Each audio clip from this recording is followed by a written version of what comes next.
Hello my dear student, so I think তোমরা সবাই খুব ভালো আছো।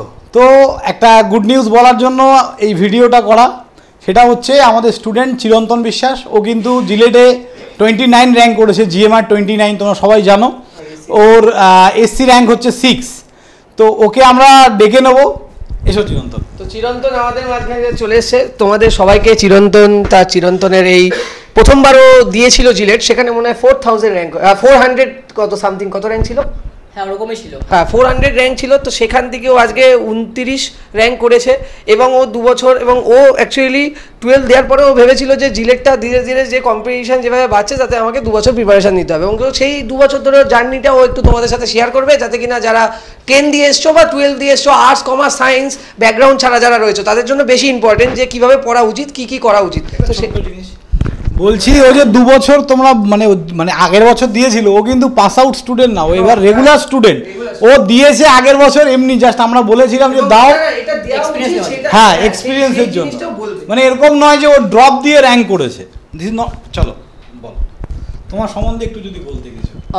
আমার নাম চিরন্তন বিশ্বাস। আমি 2024-এ সিটিএস অর্থাৎ ক্যালকাটা টেকনিক্যাল স্কুল থেকে কম্পিউটার সায়েন্সের ডিপ্লোমা পাস আউট হয়েছি রিসেন্টলি, আর জিলেটের র্যাঙ্ক হয়েছে আমার 29 2024-এ।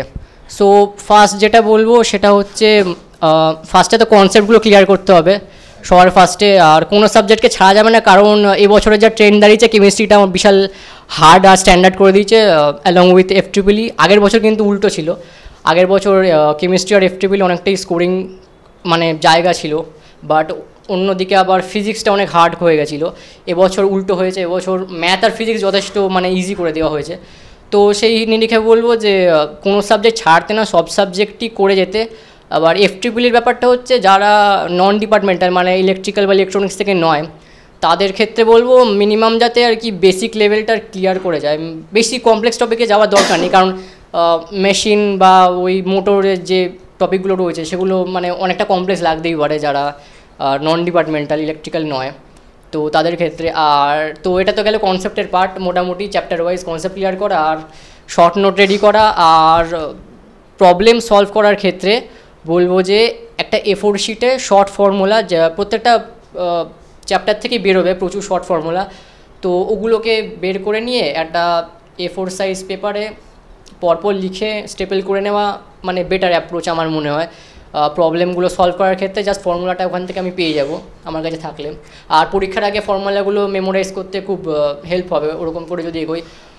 আর দ্বিতীয় কথা হচ্ছে আমি PYQ সলভ করেছিলাম অনেকগুলো, জিলেটের তো করেছিলাম লাস্ট 2 বছরে যেগুলো ছিল, আর যেই মেন্স লেভেলের প্রচুর PYQ সলভ করেছি। আমার কাছে বই আছে, অ্যাকচুয়ালি আমি বই কিনে নিয়েছিলাম, তো বই থেকে আমি সলভ করেছি। এছাড়া ইউটিউবে চ্যানেল ফলো করেছি, তো ইউটিউবে যদি চ্যানেল ফলো করতে চাও ম্যাথের ক্ষেত্রে আমি বলবো নেহা আগরওয়াল রয়েছেন, আর ফিজিক্সের ক্ষেত্রে মোহিত গোয়েঙ্কা রয়েছেন, চ্যানেল সার্চ করলে পেয়ে যাবে। ওনার চ্যানেলে আর কি 2020 থেকে আই থিঙ্ক উনি সবকটা যেই এর PYQ করিয়ে দিয়েছেন পুরোপুরি, তো ওগুলো করলে আই থিঙ্ক ফিজিক্স অনেকটাই ক্লিয়ার হয়ে যাবে, কারণ ওর চেয়ে উপরে তো আর লেভেল যেতে পারে না জিলেট। আর কেমিস্ট্রির ক্ষেত্রে বলবো কেমিস্ট্রির চ্যানেল আছে হচ্ছে আবেশ কেমিস্ট্রি বলে, এটাও সার্চ করলে তোমরা পেয়ে যাবে যদি কেউ যেই মেন্সের লেভেলের PYQগুলো সলভ করতে চাও। আর এছাড়া অনেক টিপস অ্যান্ড ট্রিক্স উনি শেয়ার করেছেন যে কেমিস্ট্রিতে এদিক ওদিক থেকে, তো মোটামুটি এই কটা যদি চ্যানেল কেউ ফলো করে জিলেট নট অনলি আমার মনে হয় জয়েন্ট ক্লিয়ার হয়ে যাবে আরামসে। এবার আমার যেটা কোশ্চেন ছিল, দেখো এটা তুমি যেটা বললে সেটা সেলফ স্টাডি স্টুডেন্টদের জন্য তো খুবই উপকারী, কিন্তু আমার বক্তব্য হচ্ছে তারপরেও তো তুমি অ্যাডমিশনটা নিলে, রাইট?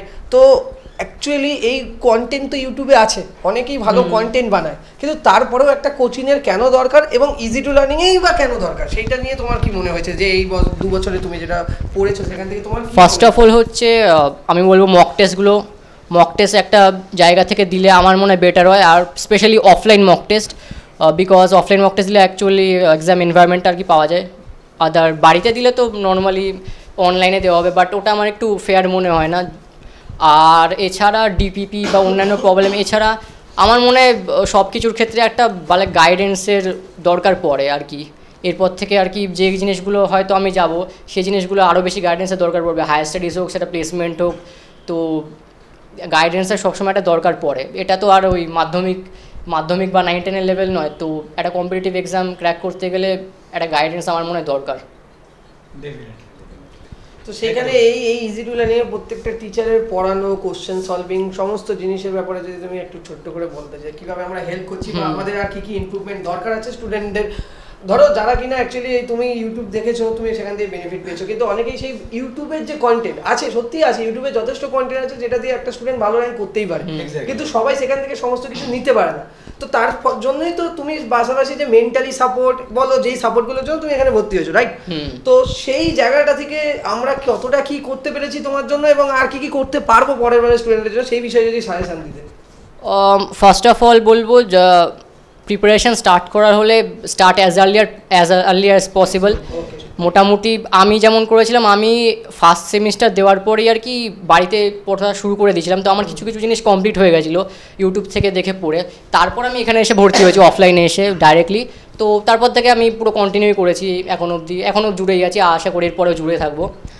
আর পার সাবজেক্ট টিচারের পড়ানোর ইয়ে নিয়ে আমার কিছু বলার নেই, সবাই যে যার কাজ করেছেন, যে যার কাজ জানেন আর কি।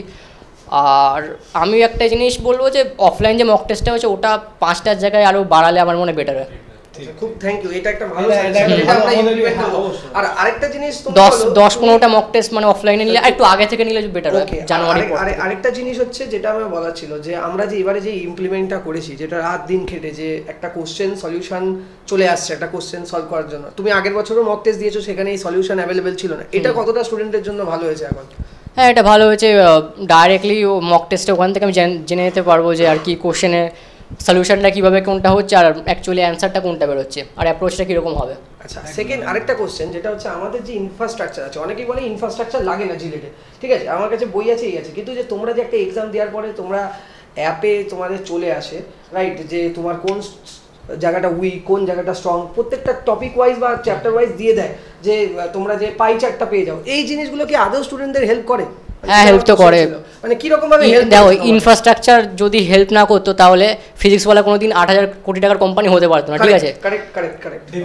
সাদা বোর্ড থেকে ডিটেল পড়ে যেতে পারতো না। তো ইনফ্রাস্ট্রাকচার অবভিয়াসলি ম্যাটার করে আর ইমপ্রুভ করা দরকার। না, এটা তো নর্মালও ইয়ে আছে যে আমি ধরো জবে ঢুকলাম, আমাকে যদি আরও উপরে যেতে হয় অবভিয়াসলি নিজের উপর ইনভেস্ট করতে হবে, আপস্কিলিং কোর্স নিতে হবে, শিখতে হবে জিনিসপত্র, তো অবভিয়াসলি দরকার, না তো যেখানে আছে ওখানে আটকে পড়ে থাকবো। আচ্ছা, আর দেবী স্যার কিছু একদম।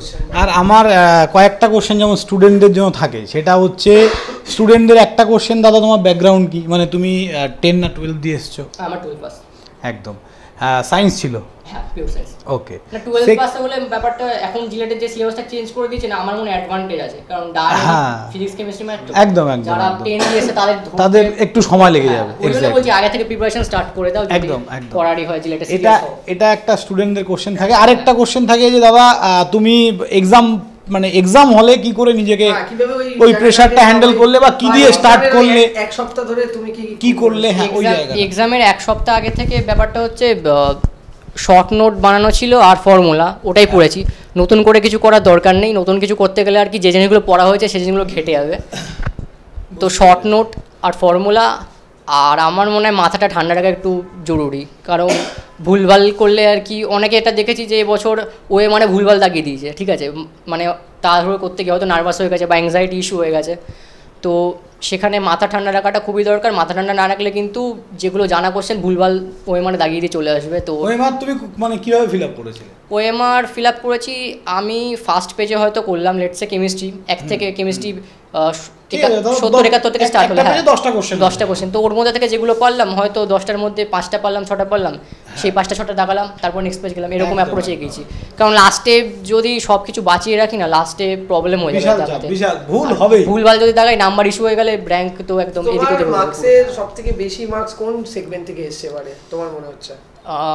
আমি এফটিপিলি থেকে আমি একটা কোশ্চেন করেছি, আগে বলে দিচ্ছি। এফটিপিলি মানে যেহেতু আমার নন ডিপার্টমেন্টে, তো ওরকম ডিটেলস আমি পড়ে যাই। বাট এখান থেকে কি সেরকম ডিটেলসে সাপোর্ট দেওয়া হয়?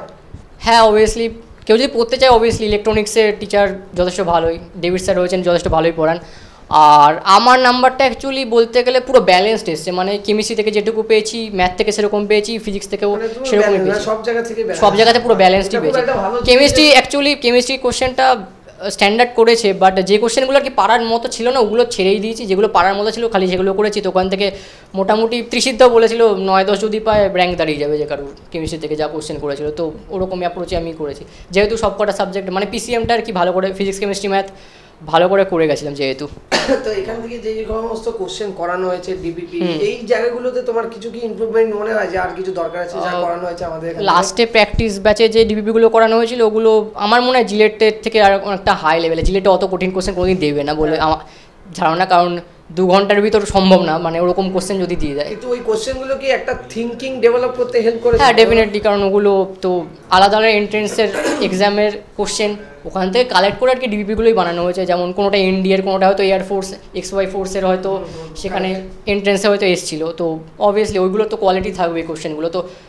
তো আমি বলবো যে ওরকম হাই লেভেলের একটু প্রিপারেশন নিয়ে যেতে জিলেটের ক্ষেত্রে, তো একটা এক্সট্রা অ্যাডভান্টেজ অবভিয়াসলি থাকবে সলভ করার ক্ষেত্রে। কোশ্চেন এরকম হয়েছে যেটা আমরা ক্লাসে করিয়েছি এসেছিল? হ্যাঁ ক্লাসে করেছি সেরকম কোশ্চেন এসেছিল।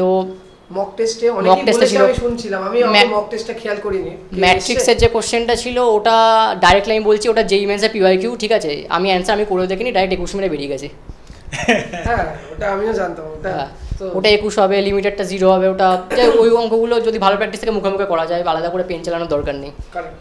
তো ওই বললাম প্র্যাকটিসের উপর ডিপেন্ড করে পুরোটাই, আর কনসিস্টেন্সি খুবই ম্যাটার করে। একদম সবাইকে আমি এটাই বলবো যে অনেকে বড় ব্যাপার কনসিস্টেন্সি। হ্যাঁ কনসিস্টেন্সি ম্যাটার করে, বিকজ একটা জিনিস আমি আজকে হয়তো 9 ঘন্টা বললাম, তারপরে 3 দিন কিছুই পড়লাম না। আজকে 9 ঘন্টা পড়াটা হয়তো 9 ঘন্টার মধ্যে 1 ঘন্টা যা পড়েছি সেটা হয়তো মনে থাকবে, বাকিগুলো আর কিছু মনে থাকবে না। এটাই সমস্যা, এটা হচ্ছে ব্যাপার। সো আমার এটাই বক্তব্য যে একটু অভিনন্দন, আবারও বলছি কনগ্রাচুলেশন ভাই, তুমি এত সুন্দর একটা র্যাঙ্ক করেছো।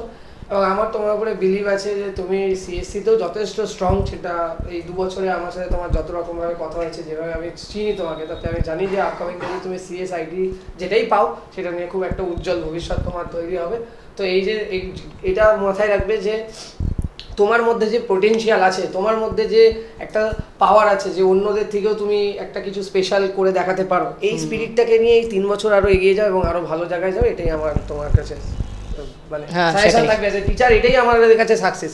আর কি হতে পারে? টাকা আছে, টাকা যাবে আসবে, এইটাই হলো ব্যাপার। শুধুমাত্র এই সম্পর্ক নয়। তো এটাই আমি চাইবো যে আবারও বারবার যেন তুমি কাম ব্যাক করো, হয়তো অন্যরকম ভাবে অ্যাজ এ টিচার হিসাবে এখানের, হয়তো বা আবারও কোনোভাবে হয়তো তুমি অনেক বড় জায়গায় গেছো, সেই জন্য আবারও তোমাকে এই প্ল্যাটফর্মে তুমি সাজেশন দিচ্ছ আরো ভাইদেরকে যে কিভাবে যাওয়া উচিত। তো সেইটাই আশা করবো যে তুমি সেই জায়গাটা যাও। হ্যাঁ ওই চেষ্টাতে আছি আর কি। ঠিক আছে, থ্যাংক ইউ।